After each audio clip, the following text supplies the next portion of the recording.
문학주간 작가 스테이지 신동엽 학회에서 신동엽 별들과의 대화라는 제목으로 오늘 행사를 시작하겠습니다. 오늘 6분의 아주 귀한 선생님들을 모시고 신동엽이 또 영향을 주고받은 어떤 문학가들, 세상가들에 대해서 얘기를 해보도록 하겠습니다. 최종천 시인님께서 신동엽과 비트겐슈타인이라는 제목으로 도저히 예상이 되지 않는 발표를 해주시기로 하셨습니다.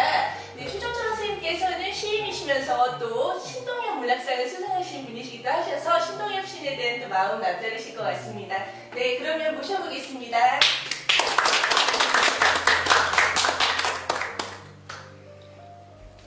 여러분들 시가 어디서부터 시작된다고 생각하십니까? 그것은 이제 생각하니까 신동엽과 비트겐슈타인을 매치시켜 보니까 깨닫는 게 인간 자아에 대한 회의와 부정이다. 거기서부터 시가 시작된다는 겁니다. 신동엽의 시에는 인간의 자아를 부정하는 구절이 너무나 많죠. 여기 어머니 유경임이라는 갓나라와 같이 그리고 대지와 이런 것들, 그곳은 에덴의 동산, 나의 오늘은 온수성의 세계에서 곳의 살성의 세계의 건축 같은 것을 기획하는 기운을 찾아볼 수 없다. 또 이런 말도 있죠. 이 시도 있죠. 고식공부한다는 것, 출세하기 위한 것, 출세한다는 것, 핏바람 없는 자리, 놀고 오는 자리, 피라미드처럼 정성을 향해 벼슬길로 기울인다. 형제의 등을 받고 친구 목을 부러뜨리고 제 자신의 납작지고 쥐어 뜯어가며 벼슬 본창선을 아마 여기 계신 분들이 전부 다 이렇게 살고 계실 거예요. 점막 해놓고. 그런데 이런 것이 어떻게 우리 인간을 잘 부정하는 원표이냐. 이게 신동엽이 자기의 에덴동산, 자기 오늘은 에덴동산을 했는데 이 에덴동산 의심할 바 없이 성경에 그 창세기 2장이 에덴동산이거든요. 창세기 2장이 에덴동산 나무일 수 있는 이유는 뭐냐? 그것은 곧 인간의 자기의식, 자아가 싹트기 이전.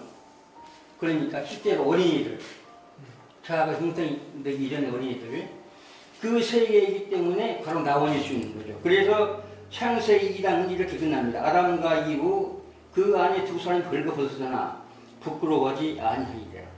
이렇게 아까 신동엽 어떤 시부들처럼 이렇게 부끄러워하지 않는 것은 자의식이 없기 때문에 그럴 수 있는 것이죠.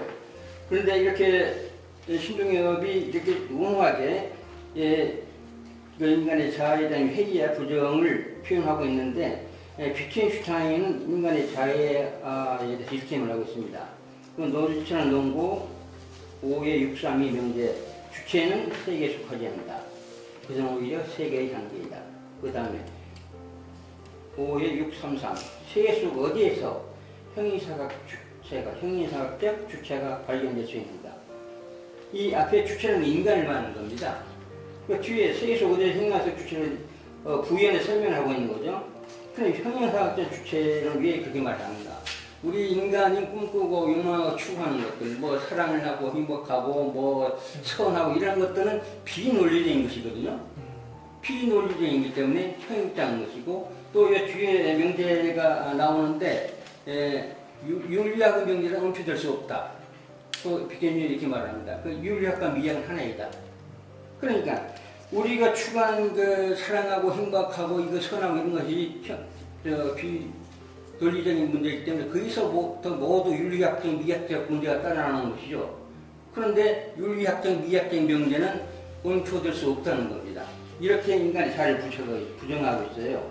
근데 신동엽도 시에서 보면 누누이 그 자아를 부정하거든요. 그 육부행위라는 시를 보면 이렇게 돼 있어요. 욕망들이 걸어간다. 무섭소 없선 욕망들이 걸어들어간다. 뭉클뭉클 흔적거리며 무거운 욕망은 유갈이 걸어들어간다. 일찍이 인류 유일한 것이었던 부귀덩어리들이 부귀덩이답게 욕망을 하며 분자운동처럼 괴로워들 한다. 그 이상이 어떤 시보면 그 외로된 사업에 골머리 가지고 있다고 그런 구절이 나오죠. 그런 것처럼 이 시를 가만히 읽어보면 상당히 구역질나는 리듬을 해요. 리듬이 아주 재밌어요. 그리고 이 시를 보면 인간에 대한 멸시와 조롱, 해약, 풍자가 아주 잘 번복이 되어 있는 시입니다.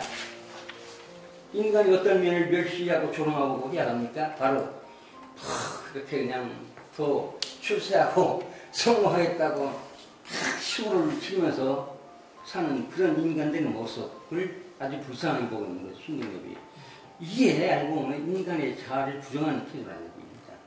거기서 피팅슈과 신동엽이 너무나 정확하게 만나고 있어요. 그 신동엽의 우리가 지금까지 그 신동엽의 그 시를 읽고서 인간 자아에 대한 부정이다라고 하는 것을 발언한 경우가 없는 것 같아요. 없는 것 같아요. 저게 최초로 발언한 것 같은데, 이건 분명합니다. 그리고 이거는 모든 시 일반에 적용할 수 있는 말이 아니냐. 그래서 시라고 하는 것이 우리 인간이 이렇게 그 자연처럼 조화롭고 아름다울 수 없는 그런 그 영혼을 노래하는 게 시 아닙니까? 그 우리가 자연처럼 영혼 할 수밖에 없고 그렇게 아름다울 수도 없다는 것은 인간이 자아가 있기 때문에 그런 거거든요. 그러니까 시라고 하는 것이 자아에 대한 성찰이다. 자아에 대한 성찰을 이렇게 보는데, 제가 비트겐슈란의 논리철학 농구를 연구하면서 무지하게 분석 철학을 많이 공부했습니다. 그런데 분석 철학 논리 노셀이나 그쪽에 그런 사람들 책 읽다 보면 시를 비우는 말이 굉장히 많아요.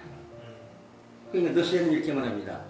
시인이 꽃을 보고 아름답다고 할 때 그것은 꽃에 대해서 말하는 게 전혀 아니다.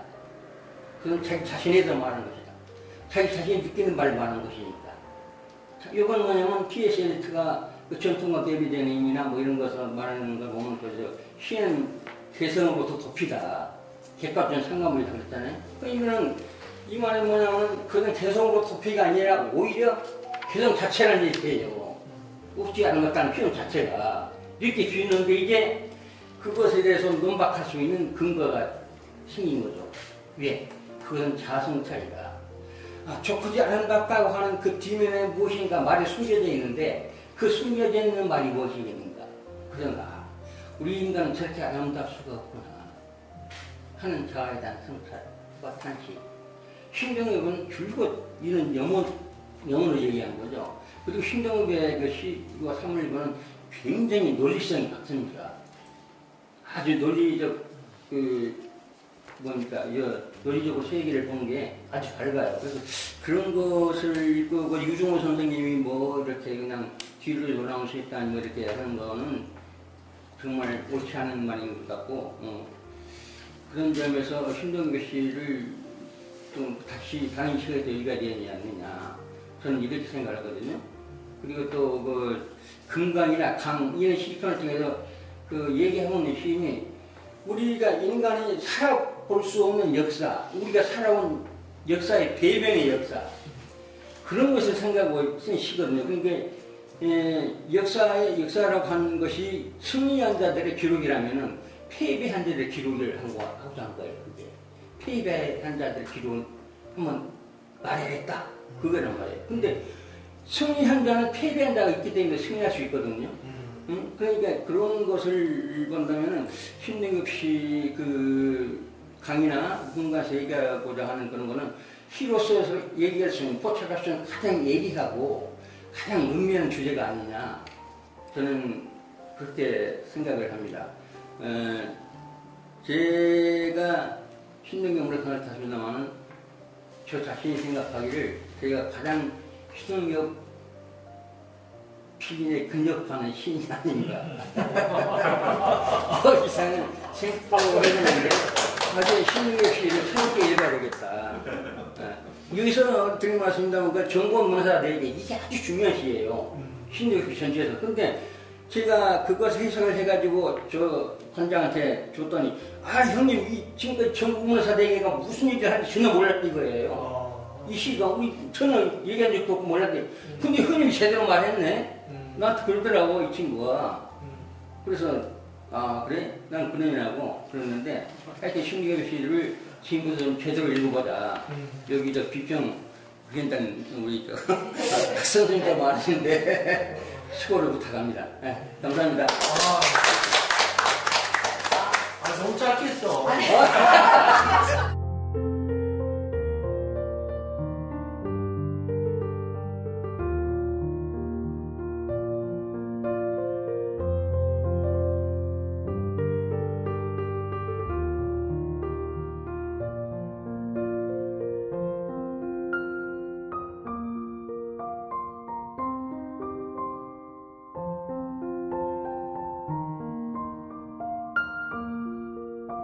신동엽 알기만 하다.